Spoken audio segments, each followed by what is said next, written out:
కోసం ప్రతి జన్మ పుడుతున్నానేమో.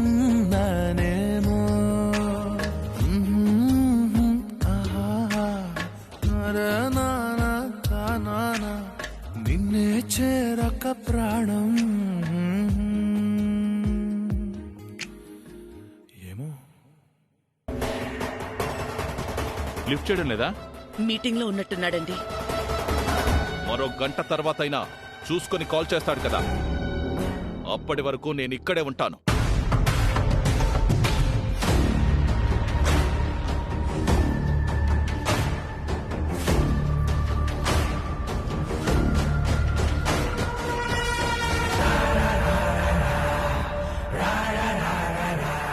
ఇది పద్ధతి కాదు.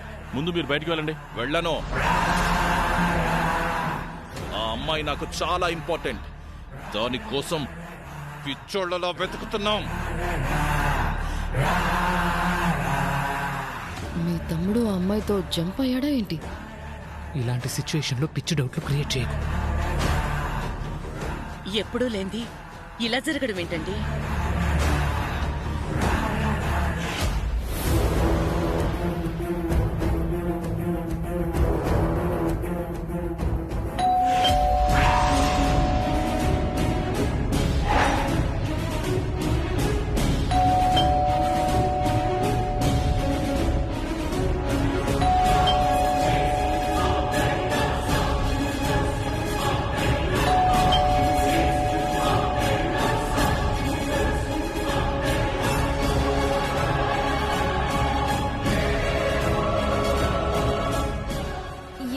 ఎవరు?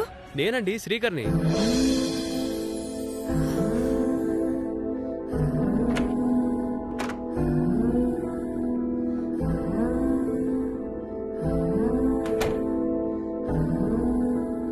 బ్రేక్ఫాస్ట్ వచ్చిందా? రాలేదండి. నేనెప్పుడు చెన్నై వచ్చినా ఖచ్చితంగా సాంబార్ పొంగల్ తింటానండి. రండి. ఈ డ్రెస్లో చాలాసేపటి నుంచి అన్కంఫర్ట్గా ఉన్నట్టున్నారు పాపం. మీకోసం బట్టలు తీసుకొచ్చాను, తీసుకోండి.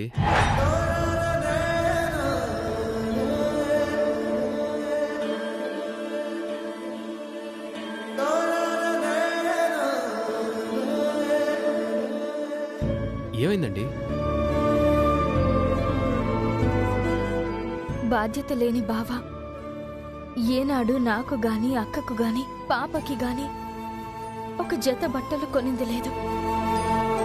మీరిలా కొని తీసుకురావడం మా చుట్టమో బంధువో కొనిచ్చినట్టు అనిపిస్తుందండి.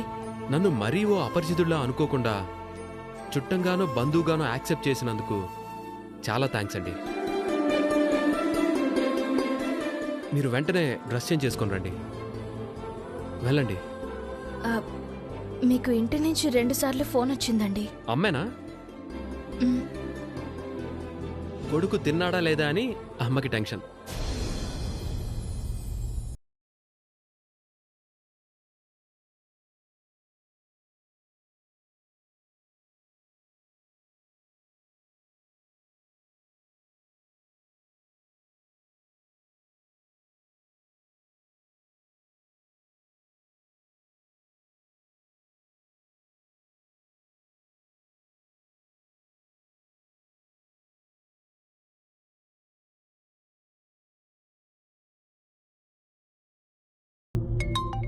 అతనేనా? స్పీకర్ ఆన్ చేయండి. హాయ్ అమ్మా. మీటింగ్ లో ఉన్నావా? నాకు చిన్న పర్సనల్ వర్క్ ఉండి ఆఫ్టర్నూన్కి పోస్ట్ పోన్ చేశానమ్మా. 2 టైమ్స్ ఫోన్ చేసినట్టున్నావు, ఏంటి విషయం? మన ఇంటికి ఫైనాన్స్ మినిస్టర్ కొడుకు సురేంద్ర వచ్చాడు.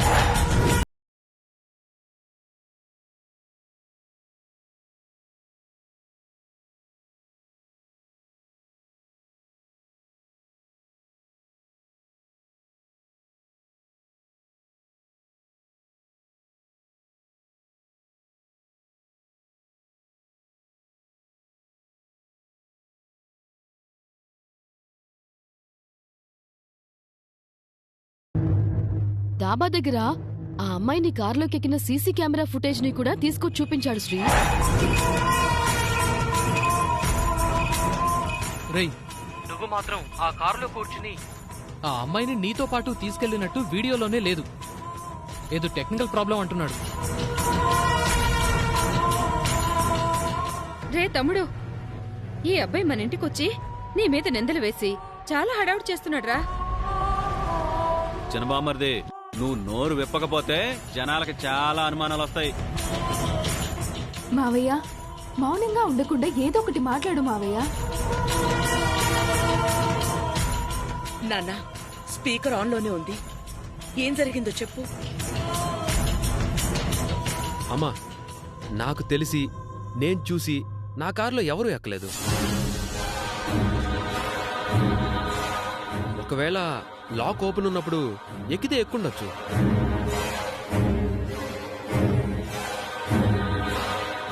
బట్ నేను దాబా నుంచి బయలుదేరిన సమయంలో అయితే నా వెహికల్లో ఎవరూ లేరు.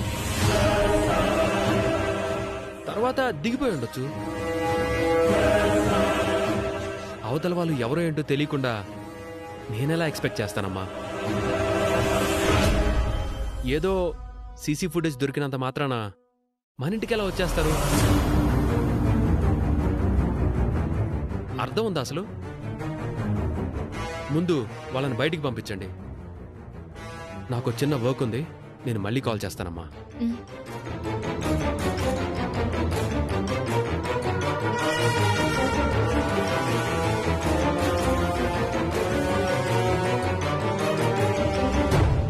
విన్నారు కదా, నా కొడుకు అబద్ధం చెప్పడు.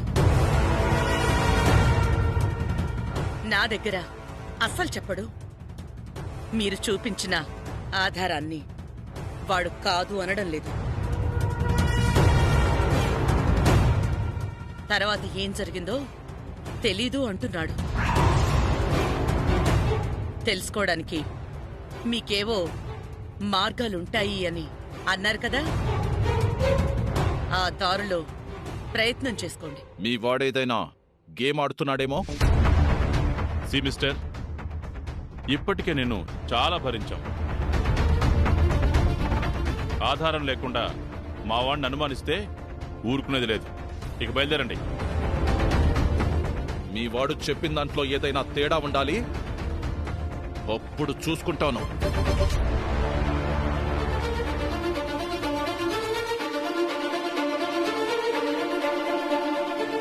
థియేటర్కి వెళ్ళి సినిమా చూద్దాం అనుకున్నాం, ఇక్కడే చూసేశాం కదా. నాకెందుకో ఈ మధ్య శ్రీకర్ ప్రవర్తన మీద అనుమానం కలుగుతోంది. అనుమానమా? ఎందుకు? కావ్యాన్ని కౌగిలించుకోవడం, ఈరోజు ఒక అమ్మాయి కోసం ఎవరో ఇంటికి రావడం, సంథింగ్ అనిపిస్తోంది. నా కొడుకు బంగారం. అనవసరంగా ఏవేవో ఊహించుకోకు.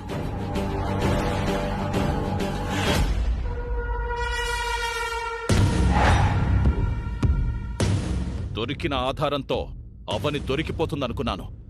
ఇలా అవుతుందనుకోలేదు. ఆ రోజు నాగార్జున సాగర్ దగ్గర అవనితో కొట్టించిన వాడి మీద నాకు అనుమానం కలుగుతుంది. ఒకవేళ వాడి సపోర్ట్ తీసుకునే పారిపోయి ఉంటుందా? అలా ఏం జరిగుండదు. మన నెట్వర్క్ ఓపెన్ చేద్దాం రండి. ఓకే. డ్రెస్ కంఫర్టా అండి?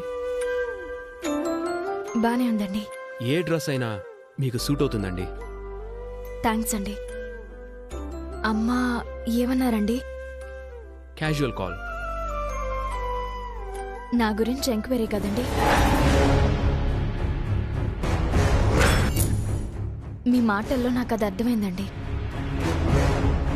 నేను భయపడతానని దాచాల్సిన అవసరం లేదు. నిజం చెప్పండి. డాబా దగ్గర సీసీటీవీ ఫుటేజ్ కలెక్ట్ చేసి సురేంద్ర మా ఇంటికి వెళ్ళాడు. సీరియస్గానే ప్రయత్నం చేస్తున్నాడు. మీరు ఎంత ప్రాబ్లంలో ఉన్నా నేను మీకు సేఫ్ గార్డ్లా ఉంటాను. You don't worry. నా వల్ల మీరు ఇబ్బంది పడుతున్నారు. నాకు అదే బాధగా ఉంది. నేనేమి ఇబ్బంది పడటం లేదు, కానీ అమ్మ దగ్గర మొదటిసారి అబద్ధం చెప్పినందుకే కొంచెం బాధగా ఉంది. కొంచెం కాదు, చాలా. ఆపద్ధర్మ అబద్ధం కదా.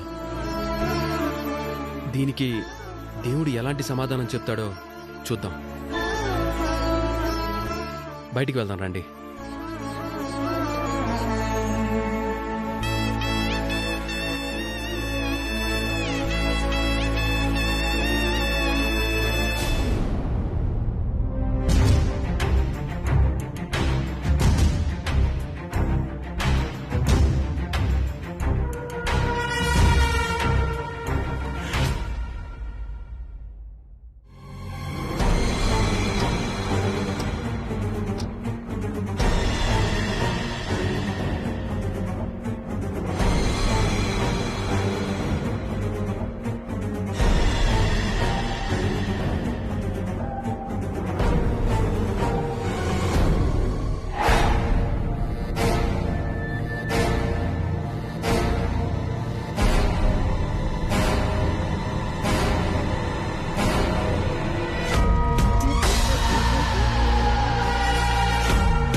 ఈవిడకొచ్చి దాక్కుంటే కనిపెట్టలేని పగలగల్లా కనపడుతున్నామా? ఇటువంటి నకరాలు చేస్తే ఊరుకునేదేలే. ఎందుకొచ్చారు? మీ చెల్లెలిచ్చి పెళ్లి చేస్తానని చెప్పి నరసింహం మా దగ్గర తీసుకున్న డబ్బుల్ని వసూలు చేయడానికి వచ్చాం. మీ ఆయన మమ్మల్ని మామూలు ఫూల్స్ చేయలేదు. ఈ రోజు ఎలాగైనా డబ్బుల్ని కలెక్ట్ చేసుకునే వెళ్తాం. ఏ నరసింహం! నరసింహం! నరసింహం! ఆగండి. నరసింహం! నరసింహం! నరసింహం! నరసింహం! నరసింహం! మీ విషయాలు మీరు బయట చూసుకోండి, ఇంట్లో గొడవ పెట్టకండి. ఎవరితో మాట్లాడుతున్నావు సుజీ?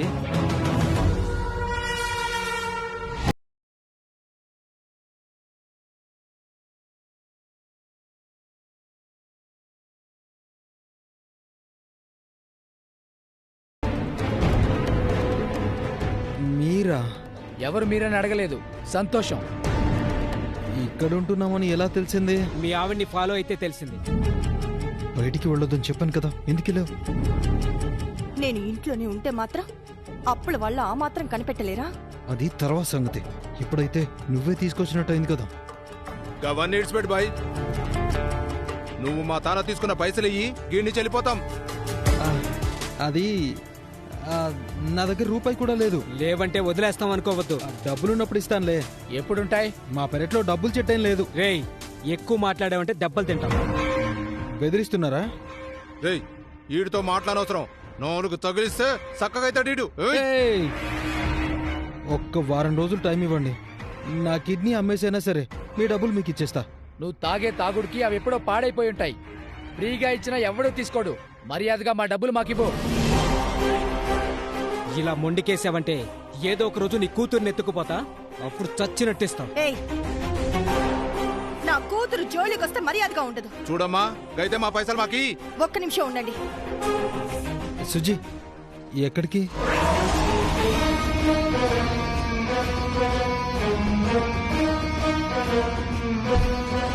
ఇంట్లో ఖర్చులకే దిక్కులేదు. అంత డబ్బు అది ఎక్కడి నుంచి తీసుకురాగలదు? నా మాట విని మీరు బయలుదేరండి. తొందరలో నేను సర్దుబాటు చేస్తాను. రేయ్, నువ్వు పైసలు ఏందే ఇడికెళ్ళి కదిలేదేలే.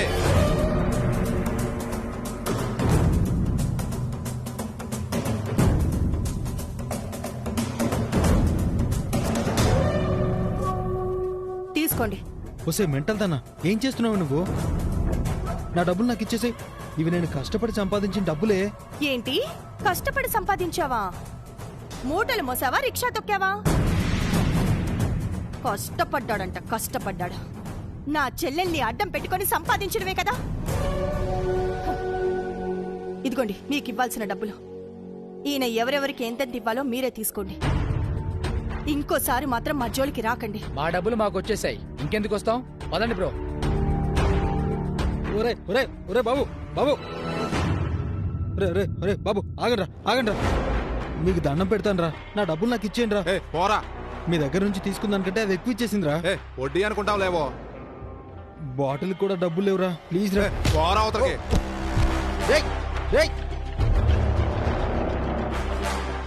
సుజయ్, నువ్వు భోంచెద్దు కాని పద. ఉన్న డబ్బులన్నీ ఇచ్చేసావు, మనం ఎలా బతుకుతాం అనుకున్నావు? ఆ పాపిస్ట్ డబ్బు నా ఇంట్లో ఉండటం నాకు ఇష్టం లేదు. ఎలా బతుకుతావని నన్ను అడుగుతావేంటి? తాళి కట్టగానే అయిపోయిందా? భార్య బిడ్డల్ని పోషించు, బయటకెళ్ళి సంపాదించు.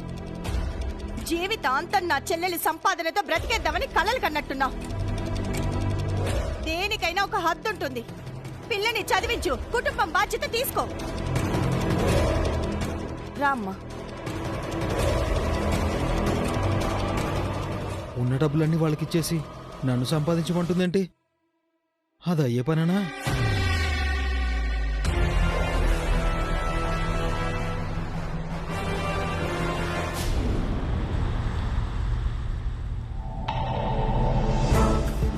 కూర్చోండి.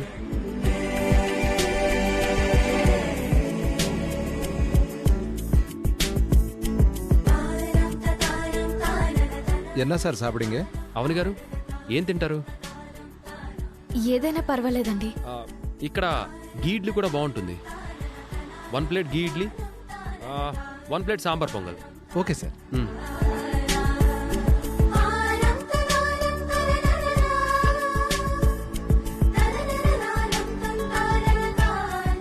అవని గారు, ఇంకేంటి విశేషాలు? మీ అక్కతో మాట్లాడేంత వరకు మీకు మనశ్శాంతిగా ఉండదని అర్థమవుతుంది. మరొకసారి మీ అక్కకు ఫోన్ చేయండి.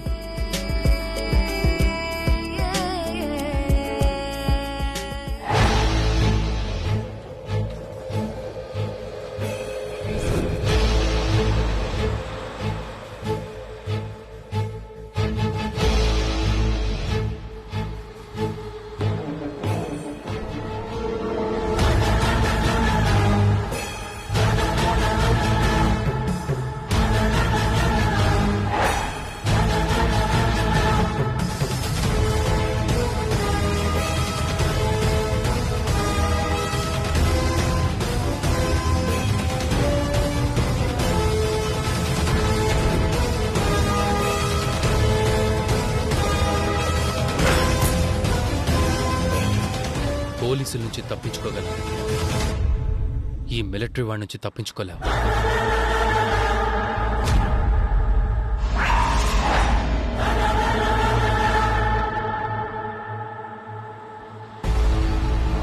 ఒరిజినల్ గన్ లాగే చాలా బాగుందిరా.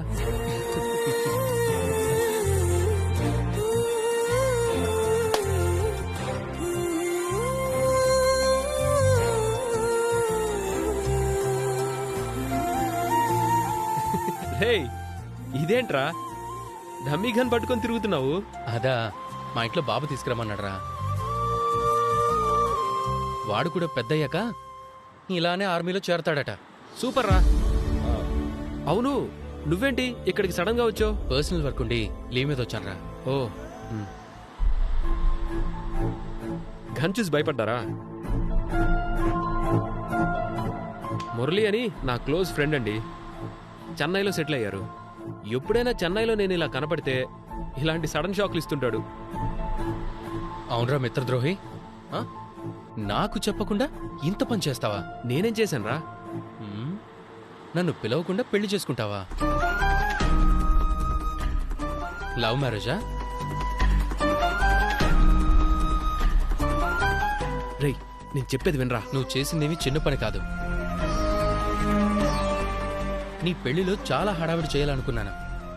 కనీసం